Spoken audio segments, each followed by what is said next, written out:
Shri Tejasvi Surya ji.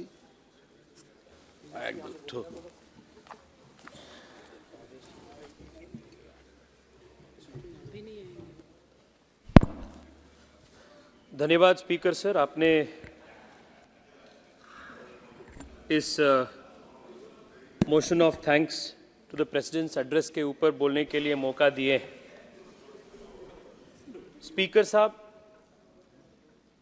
just when I am about to complete 5 years as a first-time member of Parliament,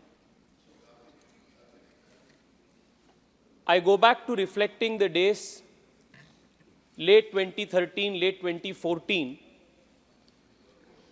when for the very first time many young people of my age then took to the streets in various protest places across the country in the Anna Hazare led protests. देश में एक प्रकार का निराशा का माहौल था। रोज अखबार में बड़े बड़े स्कैंडल्स के, करप्शन स्कैम्स के रोज न्यूज़ आते थे। दिल्ली हो या मुंबई हो, अखबारों में रोज हम टेररिस्ट अटैक्स के बारे में देखते थे, पढ़ते थे। निर्भया के जो घोर रेप एपिसोड हुआ था, that had also shaken the conscience of the nation.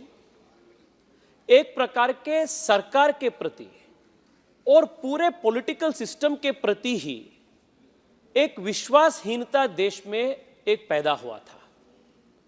और उस प्रकार के एक निराशा के माहौल में नरेंद्र मोदी जी जैसे एक रे ऑफ होप देश को मिला और मेरे जैसे करोड़ों करोड़ों नौजवान अपने पूरे ताकत मोदी जी के पीछे लगाकर 2014 में पूर्ण बहुमत की भारतीय जनता पार्टी की मोदी जी के नेतृत्व वाली सरकार को हमने लेकर आए।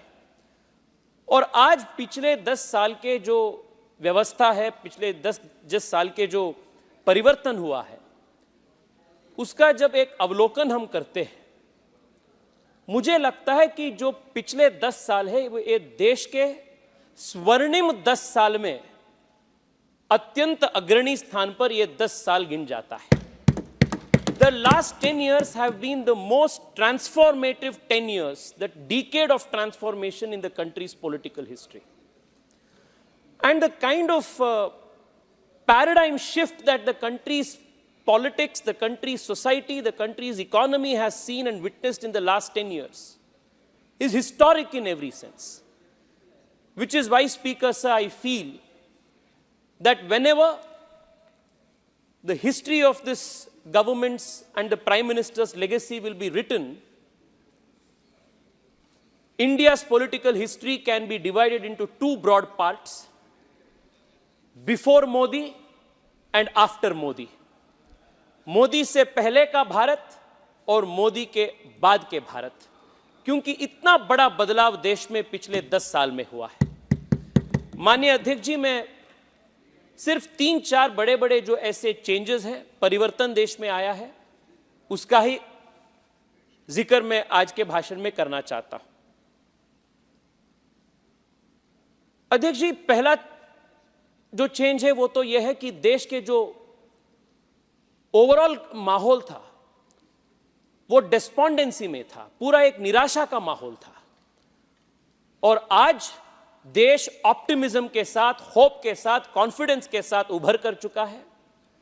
Every day we see and hear of new achievements of the country, whether it is the achievement in Chandrayaan, whether it is our unprecedented medal tally in the Asian Games, whether it is our achievement in aerospace, whether it is the achievements of our startups. Every single day, we are hearing stories of achievements and success, and despondency has given way to hope and optimism. Modi से पहले निराशा था, मोदी के बाद आशा है. This is the change that Narendra Modi ji has brought to the country in the last 10 years. अध्यक्ष जी, इससे पहले भी देश में कई सारे सरकारें थे, सरकारें आए, सरकारें गए, पर जो देश के बड़े बड़े समस्याएं थे उसका समाधान नहीं हुआ था, क्योंकि जो पॉलिटिकल कल्चर था देश में वो ये था कि जो भी समस्याएं थे उसको समाधान ढूंढने के बजाय वो समस्याओं को पोस्टपोन करने का जो प्रक्रिया था वही ज्यादा सरकार ने किए थे. Maximum efforts of the governments earlier were to postpone the problems and not to resolve the problems. But one of the characteristic feature of the Narendra Modi government is that this is not a government that has shied away from resolving decades and centuries old problems.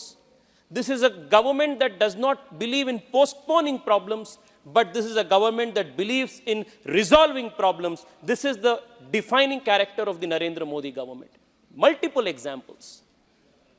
For almost 70 years, the country waited for a decisive action on Kashmir, on Article 370.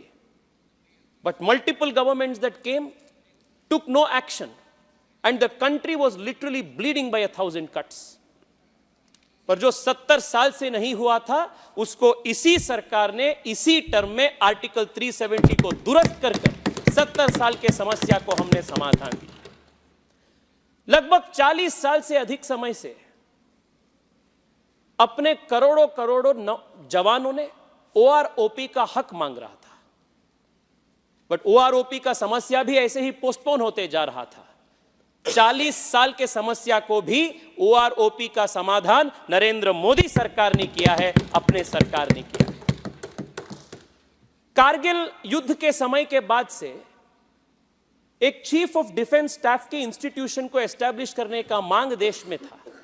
लगभग 20 साल से यह मांग भी postpone होते जा रहा था. सरकारें आई, सरकारें चली, but India's demand of a strong coordinated chief of defence staff and creation of this institution was not met. But इसका भी समाधान नरेंद्र मोदी के सरकार में हुआ, और आज मल्टीपल थिएटर्स में, मल्टीपल फ्रंट्स में कोऑर्डिनेटेड एफर्ट्स के साथ, if India can answer the external efforts and attacks, it is because we created the institution of the Chief of Defense Staff. कई सारे जो नॉर्थ ईस्ट के समस्याएं थे, वो नागा अकॉर्ड हो, बोडो के इश्यू हो, मिजोरम के इश्यू हो, मणिपुर के इश्यू हो, बांग्लादेश से जुड़े हुए लैंड एग्रीमेंट हो, ये सभी इश्यू 70 साल से पेंडिंग था. आज नॉर्थ ईस्ट में मैक्सिमम अपने प्रदेशों में आज शांति के व्यवस्था आज हो चुके हैं, तो इसका समाधान भी नरेंद्र मोदी के सरकार के समय में हुआ.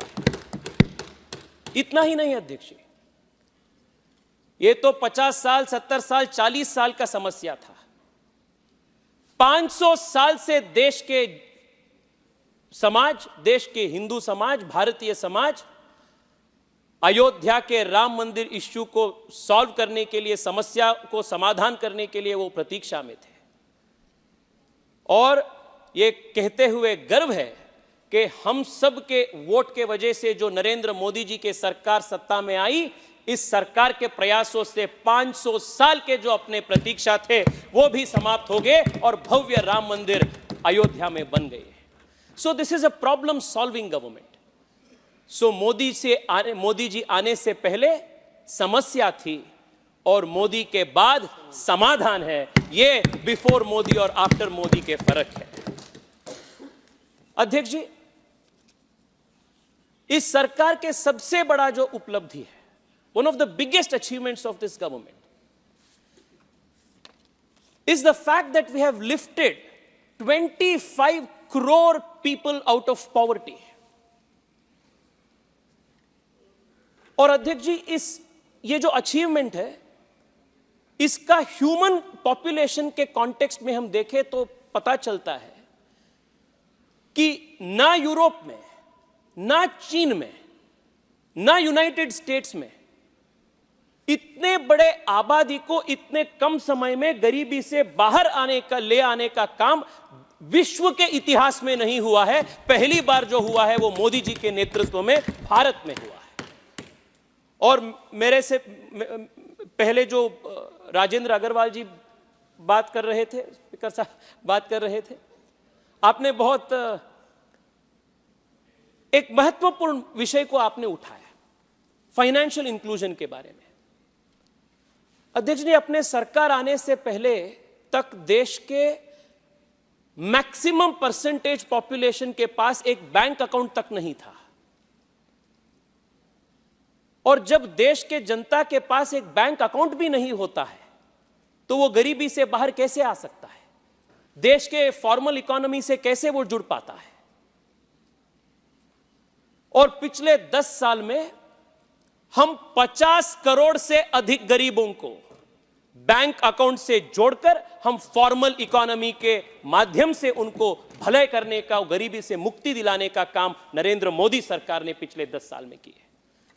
And when somebody gets connected to the banking system, Adhyaksh ji, it is very natural that they get introduced to a lot of other formal products. देश में इंश्योरेंस का जो कवरेज था, परकोलेशन जो था, वो अत्यंत कम था। पर ये जनधन अकाउंट में लगभग 50 करोड़ जनता जुड़ने के बाद इंश्योरेंस का भी कवरेज देश में ज्यादा हो चुका है।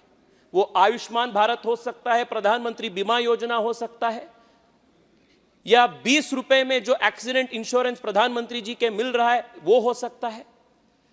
ऐसे जो फाइनेंशियल प्रोडक्ट्स को देश के एलीट वर्ग टेकन फॉर ग्रांटेड मानते हैं, ऐसे कई सारे इंश्योरेंस जैसे प्रोडक्ट्स को पहली बार देश के गरीब तक पहुंचाने का काम अपने सरकार ने किए हैं, नरेंद्र मोदी सरकार ने किए। अध्यक्ष जी, अपने पहले टर्म में जो पिछले 75 साल के 70 साल के जो कमियां थी उसको हम सुधार किए। मोदी जी के सेकेंड टर्म में आर्टिकल 370 हो, राम मंदिर हो, या आज ही उत्तराखंड में यूसीसी लागू करने के लिए ड्राफ्ट प्रपोजल भी हमने पेश किए हैं। ऐसे जो अपने कोर आइडियोलॉजिकल एजेंडा थे उसका भी काम करने का काम दूसरे टर्म में हमने किया। और आने वाले दिनों में और मोदी जी के तीसरे टर्म में विकसित भारत का फाउंडेशन जो है और एस्पिरेशनल ड्रीम्स को फुलफिल करने का काम भी इस सरकार ने करेगा। This is the massive change that the country's polity has seen in the last 10 years. इसलिए देश के युवा कह रहे हैं, मोदी से पहले देश में गरीबी था, मोदी के बाद देश में समृद्धि है। Before Modi there was poverty, after Modi there is prosperity. This is the change the Modi government has seen in the last 10 years.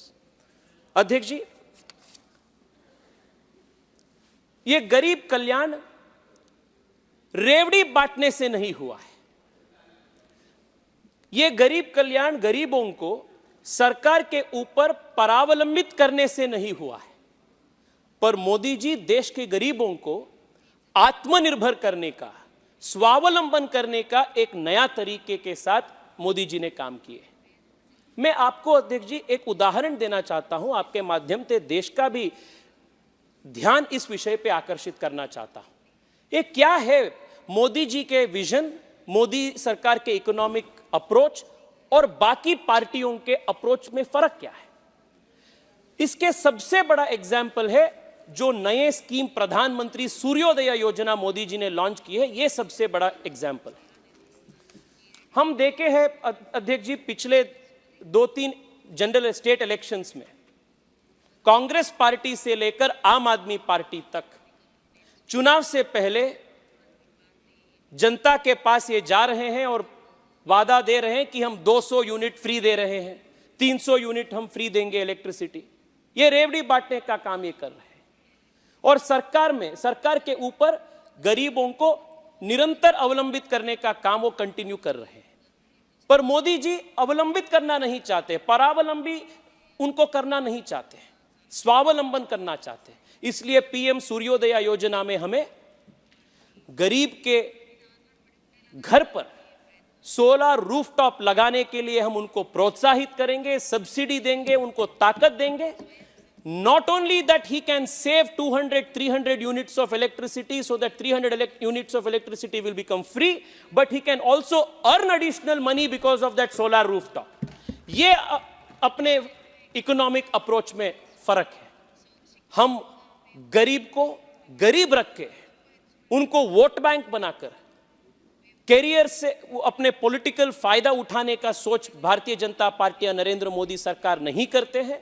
हम गरीब को स्वावलंबन, आत्मनिर्भर बनाकर उनको ताकत देने का काम पिछले 10 साल में हुआ है। इसलिए देश के युवा कह रहे हैं, मोदी से पहले गरीब परावलंबी था, मोदी के बाद देश के गरीब स्वाभिमानी है और देश के गरीब आत्मनिर्भर है। This is the difference before Modi and after Modi. अध्यक्ष जी, इसके साथ साथ देश के इतिहास में लगभग पिछले 70 साल में मोदी से पहले देश में जो राजनीतिक परिभाषा था सेक्युलरिज्म और सोशलिज्म को लेकर, वो इतना परवर्टेड हो चुका था, इतना उसमें अडल्ट्रेशन आ चुका था कि उसका जो मूलभूत विचार था, संविधान के जो मूलभूत विचार था, वो ही अडल्ट्रेट हो चुका था। The perverted discourse over the last 6 decades, by perverting and adulterating the very definitions of secularism and socialism in the country, two big losses the country had to face. By a perverted definition of secularism, the country culturally lost a lot, and by a perverted communication commentary of socialism, the country lost economically. मैं एक दो उदाहरण ही देना चाहता हूं अध्यक्ष। क्यों इतने समय तक, आजाद होने के बाद 70 साल तक, क्यों इतने बड़े संख्या में गरीब देश में थे? क्या कर रहे थे पिछले इतने सरकारों में? जितने भी सरकार आए वो वेल्थ क्रिएटर्स को, उद्यमशीलता को हम एनकरेज ही नहीं किए। अभी अभी 1-2 महीने पहले इंफोसिस के नारायण मूर्ति जी ने एक इंटरव्यू में बोले कि जब वो इंफोसिस शुरू किए और जब इंफोसिस के लिए कंप्यूटर यूएस से इंपोर्ट करने के लिए वो प्रयास किए, वो सिर्फ कंप्यूटर्स इंपोर्ट करने के लिए दिल्ली को लगभग 50 बार आना पड़ा और 3 साल लगा 50 कंप्यूटर अमेरिका से इंपोर्ट करने के लिए। इस प्रकार के एक कंट्रोल्ड इकोनॉमी देश में इन लोगों ने जारी रखे थे। उसके वजह से देश के युवा ना एंटरप्रेन्योर बन सकते थे, देश के इकोनॉमी ना इंप्रूव होता था। इस प्रकार का एक शैकलिंग ऑफ द एंटरप्रेन्योरल स्पिरिट देश में हुआ था।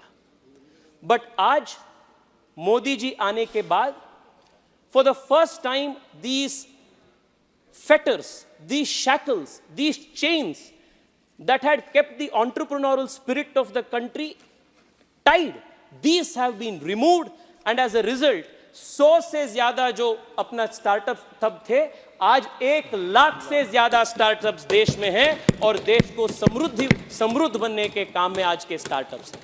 अध्यक्ष जी, मैं 3-4 ही और विषय आपके सामने उल्लेख करना चाहता हूं। और अध्यक्ष जी, माननीय राष्ट्रपति महोदया ने रिसर्च एंड डेवलपमेंट के बारे में भी उल्लेख किए। अध्यक्ष जी, इस साल के बजट में 1 लाख करोड़ रुपए धनराशि रिसर्च एंड डेवलपमेंट को प्रोत्साहन करने के लिए सरकार ने रखे। 1 लाख करोड़ रुपए। This is making India future ready and future proof. ये पहली बार देश के युवाओं को रिसर्च एंड डेवलपमेंट करने के लिए इतना बड़ा धनराशि का सपोर्ट देश में मिल रहा है।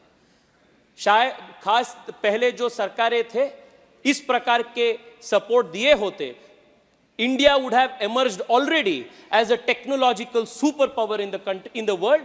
Because they did not do it in many areas, India has to play catch up today. And because we are correcting that wrong and we are making that course correction, whether it is in artificial intelligence, whether it is in quantum computing or any other emerging technology, India will be a world leader in the coming days because अपने सरकार ने इस प्रकार के infrastructure हमने किए। अध्यक्ष जी, ये सेक्युलरिज्म का परिभाषा, ये भी देश में एक प्रकार के कल्चरल कॉन्फिडेंस कम करने का काम किया। मैं दक्षिण भारत से आता हूं अध्यक्ष जी, और मैं आपको यह बताना चाहता हूं कि इस प्रकार का एक जो नैरेटिव देश में खड़ा किया गया है, विशेष रूप में पिछले 2-3 साल से, कि दक्षिण भारत अलग है, उत्तर भारत अलग है, और दक्षिण भारत में हिंदी का इंपोजिशन हो रहा है।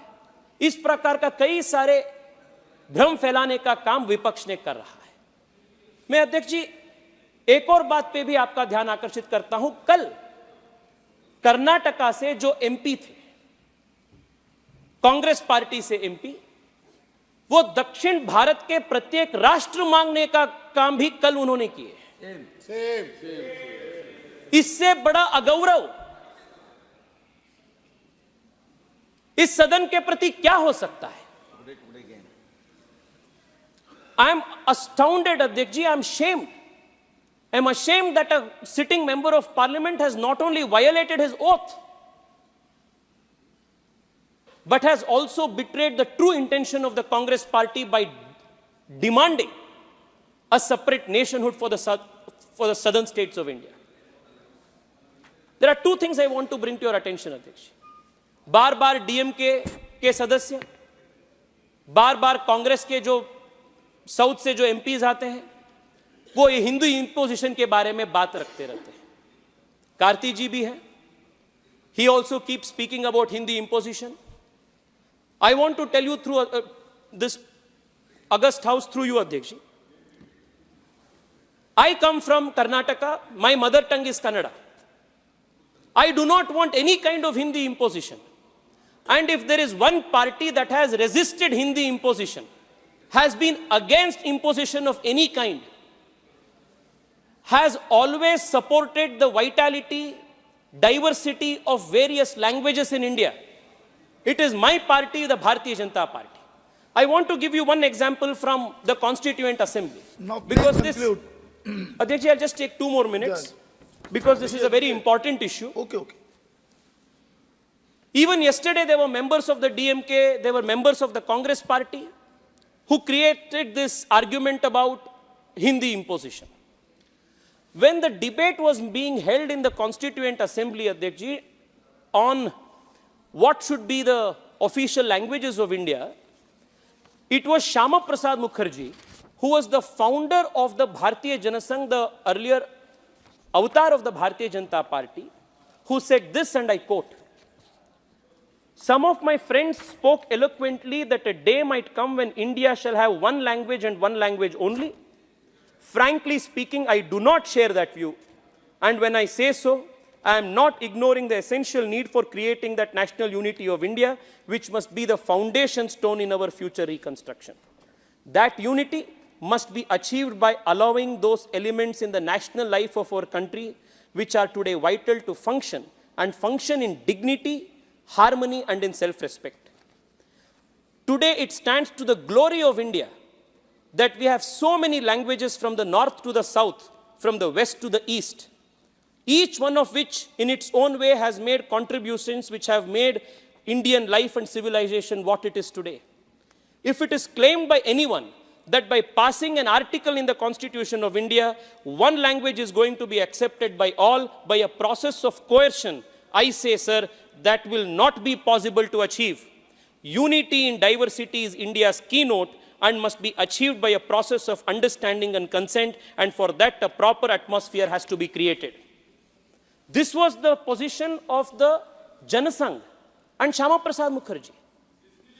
This is still our position, Kartiji. I will tell you why. And I will tell you why it was your party, the Congress party, which was the original party of imposing Hindi on the southern language, in the southern states. Adhyaksh ji, पिछले 70 साल में, the last 60 years, Adhyaksh ji, the Congress party got 4 opportunities to draft the country's national education policy. And every time, the Congress party's national education policy came with a 3-language formula. And what were these 3 language formulas? In all the non-Hindi speaking states, Hindi was made compulsory. Who made these policies? It was Jawaharlal Nehru, it was Indira Gandhi, it was Rajiv Gandhi, and it was not reviewed by Manmohan Singh. for the first time, through the national education policy of 2020, Narendra Modi government has changed this compulsory Hindi policy and made study of any regional language of India possible. We have for the first time introduced provisions to study higher education in mother tongue. Now, please We have made it compulsory to make primary education in mother tongue. Karti ji, these are the facts that are staring at you and your party. So please stop the bogey that the Bharatiya Janata Party is the party that imposes Hindi. Stare at the facts that are staring you. Acknowledge that it was your party that imposed Hindi on coercively on the non-Hindi speaking states of the country. Adhyaksh ji, I want to conclude only with one thing. पिछले 10 साल में एक cultural Renaissance में देश में हुआ है और एक कल्चरल रिनेसांस देश के युवाओं में विशेष रूप में एक नया आत्मविश्वास जागृत किया है और ये नए आत्मविश्वास देश के हर प्रकार के in all walks of life we are witnessing this new found self confidence especially the world is taking note of this. And today India is not only exporting defense equipments, India is only not exporting automobile components, India is not only exporting electronic equipments. Speaker sir, India is today also exporting good governance models to the world which the world is taking note of. For example, the world is taking note of how India managed COVID. The world is studying that model. The world is also looking at how India has set for itself and for its population a digital public infrastructure which is the best in the world. Many countries are drawing inspiration from this. Not just that, even legislative techno-legal solutions like the ones that we have devised in the data protection law are the ones that the world is taking inspiration from. Modi से पहले अध्यक्ष जी, प्रधानमंत्री जी बनने से पहले हम Gujarat model से देश इंस्पिरेशन लेते थे। आज जब प्रधानमंत्री के रूप में मोदी जी काम कर रहे, विश्व और अलग अलग प्रदेश इंडिया मॉडल से आज प्रेरित हो रहा है, भारत से प्रेरित हो रहा है। This is the change that has taken place. अध्यक्ष जी, I want to conclude with just one particular comment. कल जब निर्मला सीतारामन जी ने अपने बजट भाषण के कंक्लूजन में ये बोली कि 2024 में जुलाई में जब हम वापस आएंगे और विस्तार रूप में जो बजट हम पेश करेंगे, it was an indication of our confidence. But the opposition and its commentators inside and outside of the parliament kept commenting that this is arrogance. But ये एरोगेंस नहीं है अध्यक्ष जी, ये कॉन्फिडेंस है। और ये कॉन्फिडेंस कहां से आता है? ये कॉन्फिडेंस यहां से आता है कि हम डिलीवर किए हैं, हम जो कहे हैं वो हम किए हैं। वी आर कॉन्फिडेंट अध्यक्ष जी बिकॉज हमने 50 करोड़ जनधन खाते खोले हैं। हम वापस आने में विश्वास इसलिए रखते हैं क्योंकि हम 11 करोड़ से ज्यादा टॉयलेट कंस्ट्रक्शन पिछले 10 साल में किए हैं। हम इसलिए कॉन्फिडेंट हैं क्योंकि देश में 30 करोड़ से ज्यादा मुद्रा योजना के अंतर्गत लोन हमने सैंक्शन किए। 43 करोड़ मुद्रा योजना लोन। हम इसलिए कॉन्फिडेंट हैं क्योंकि हम 30 लाख से ज्यादा धनराशि डीबीटी के माध्यम से देश में हम बचाए। हम इसलिए कॉन्फिडेंट हैं क्योंकि 10 करोड़ से ज्यादा गरीब महिला को हम पहली बार एलपीजी कनेक्शन दिए हैं। हम इसलिए कॉन्फिडेंट हैं क्योंकि देश में 4 करोड़ से अधिक गरीबों को पहली बार एक मकान दिलाने का काम हमने किए हैं।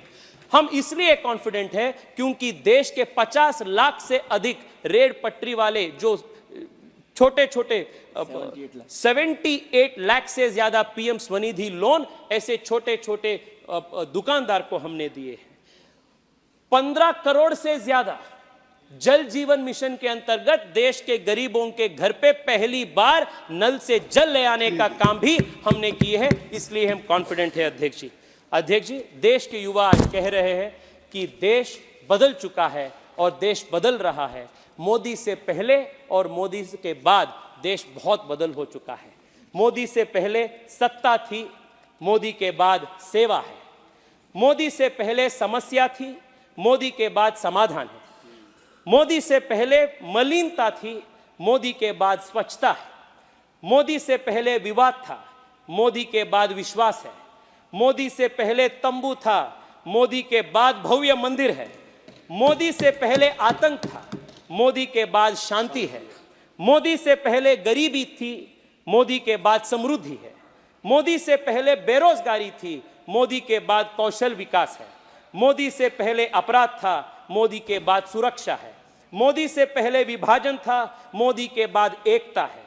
मोदी से पहले निराशा थी, मोदी के बाद आशा है। मोदी से पहले अव्यवस्था थी, मोदी के बाद व्यवस्था है। मोदी से पहले अन्याय था, मोदी के बाद न्याय है। मोदी से पहले तुष्टीकरण था, मोदी के बाद सबका साथ सबका विकास है। मोदी से पहले परिवारवाद था, मोदी के बाद लोकतंत्र है। मोदी से पहले भय था, मोदी के बाद धैर्य है। मोदी से पहले परावलंबन था, मोदी के बाद आत्मनिर्भरता है। ये भारत में जो पिछले 10 साल में परिवर्तन हुआ है, ये पिछले 10 साल का परिवर्तन है अध्यक्ष जी। With full confidence that the people of India and 140 crore Bharatiyas will bless the Prime Minister for a historic third term. I thank you for giving me this opportunity to speak and thank the Honorable President for this motion of thanks. Thank you. माननीय सदस्यगण, 6 बजने वाले हैं। सदन की इजाजत हो तो 2 घंटा समय इसका बढ़ा दिया जाए। ठीक है श्री जी असदुद्दीन ओवैसी जी।